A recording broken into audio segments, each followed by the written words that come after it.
Hello friends, today we will talk about the history of gladiators in Rome. Is it true that gladiators would make good money like modern UFC stars, ate like noble Romans, and were engaged in bodybuilding even before Arnold, and in their free time enjoyed reading and writing poetry and prose? It sounds promising. Let's figure it out and help us in this one of the ordinary gladiators, Titus Pullo. In the yard 71st before Christ and just finished the Third Servile War led by Spartacus, colleague of our friend Pullo. But let's not rush things. Let's figure out who the gladiators are. The origin of gladiatorial contests in ancient Rome can be traced back to the early 3rd century before Christ. The first recorded gladiatorial games were held in Rome in the 264th before Christ as part of a funeral ceremony for a wealthy citizen named Junius Brutus Pera. These games were organized by his sons as a way to honor their father and provide entertainment for the community. It is believed that the Etruscans, an ancient civilization that preceded the Romans, may have played a role in the development of gladiatorial contests. The Etruscans were known to have held similar contests as part of their religious ceremonies, and it is thought that the Romans may have adopted this practice from them. In the 105th before Christ, the Roman Republic passed the Lex Minitia, which regulated the number of gladiators that could be owned by a single individual and banned the use of Roman citizens as gladiators. Therefore, our Pullo is obviously not free, like most of his colleagues. The gladiators themselves were typically slaves, prisoners of war, or criminals who were forced to fight in these contests. Pullo was trained in special barracks called ludi, which were located throughout the Roman Empire. As the popularity of gladiatorial contests grew, they became a major form of entertainment in ancient Rome. The most famous venue for these contests was the Colosseum, which was built in 80th Anno Domini and could hold up to 50,000 spectators. These contests were often sponsored by wealthy citizens who used them as a way to gain political favor and prestige. Pullo was Mirmillo. And no, this is not his call sign or an insult. The Mirmillo was a type of gladiator. Other types also existed, such as Retiarius, Secutor, Hoplomachus, and Eques. The most common weapon was visored helmet, metal breastplate and shoulder guards, a short sword, and a large rectangular shield called a scutum, also a spear, trident, and a net.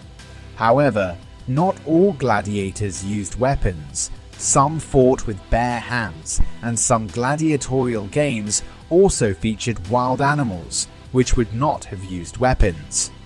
In addition to the above-mentioned equipment, gladiators may have used other weapons such as daggers, maces, and axes. Some gladiators also wore leg armor and arm guards, but these were less common.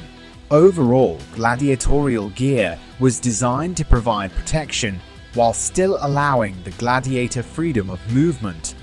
The day of our friend Pullo typically began at dawn, around 6 a.m., so it's likely that he would have been expected to wake up around that time. Pullo would have started the day with morning exercises, weapons training, and other physical activities.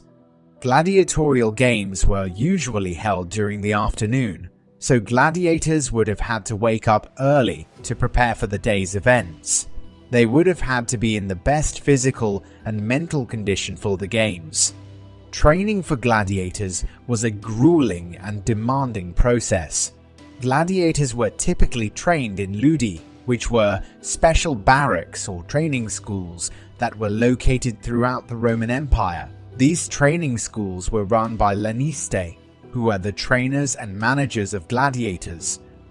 Gladiators were trained in a variety of weapons and combat techniques, depending on the type of gladiator they were to become. For example, the Retiarius who fought with a net and trident would have been trained in throwing the net and using the trident for thrusting and grappling. The Murmillo, on the other hand, who fought with a sword and large shield, would have been trained in sword fighting and shield defense. Physical training was also an important part of gladiator training. Gladiators were expected to be in peak physical condition and were given a high-protein diet to help build muscle mass. They would have undergone intense physical training such as weightlifting, running, and wrestling to build strength, stamina, and agility. But Pullo also visited a real Roman gym and trained just like a modern UFC fighter.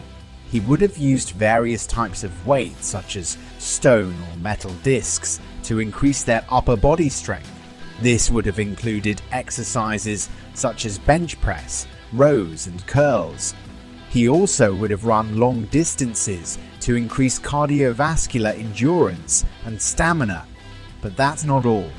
Pullo trained in various forms of wrestling to improve grappling skills and overall body strength, and even trained in swimming to improve endurance, as well as ability to fight in water-based events. Fighters who used shields would have exercised in its usage for both defense and offense, such as the ability to use it as a weapon, to parry, and to protect themselves. Combatants would have undergone various conditioning drills, such as carrying heavy loads or wearing heavy armor, to prepare them for the physical demands of combat. The exercises were rigorous and demanding. Gladiators had to be in excellent physical condition to survive the contests and to put on a good show for the audience. A typical gladiator's meal would have been high in protein and carbohydrates to support their intense training regimen and to provide energy for their contests.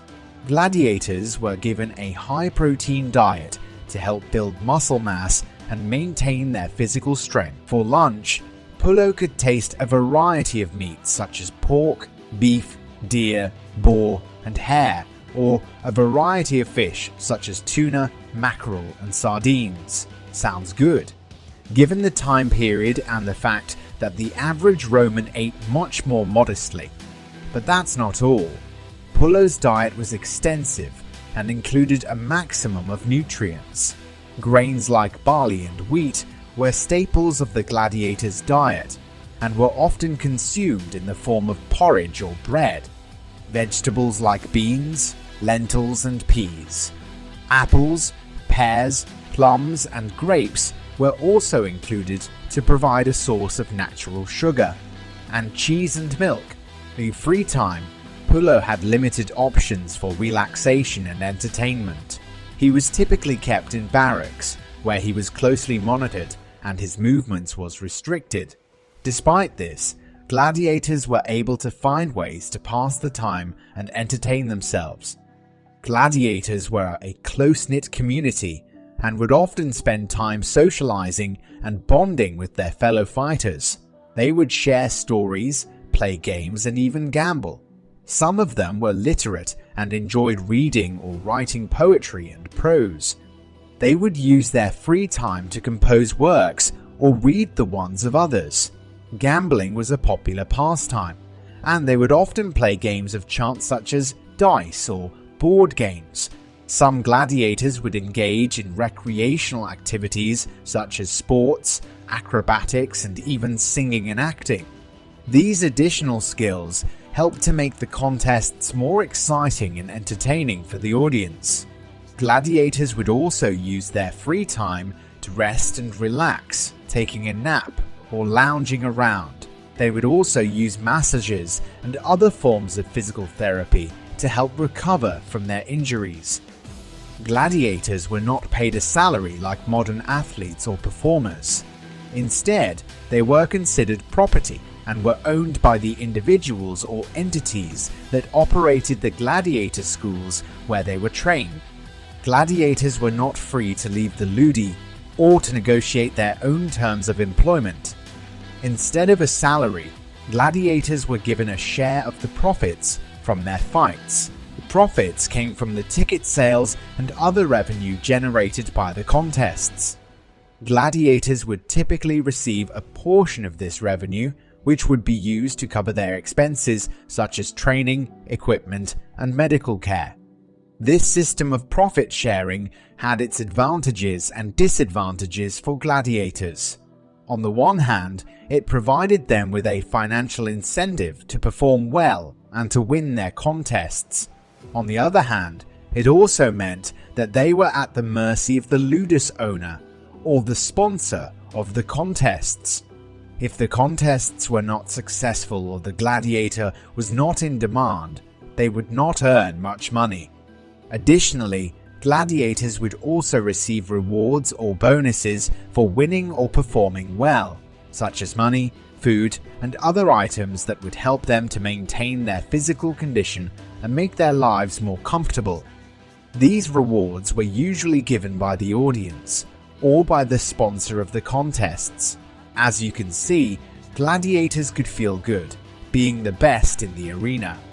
In 73rd before Christ, Spartacus, a gladiator and former slave, led a rebellion against the Roman Republic, which resulted in a prolonged and bloody conflict known as the Third Servile War.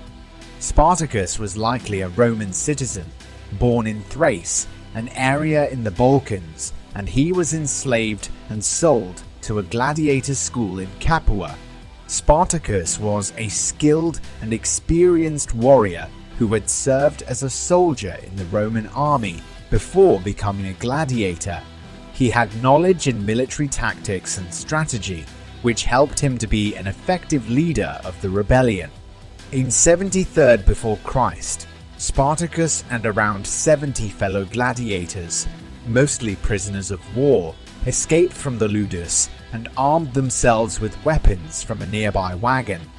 They were able to defeat a small force of Roman soldiers sent to recapture them and quickly gained a following of thousands of enslaved people from nearby derivatives and farms.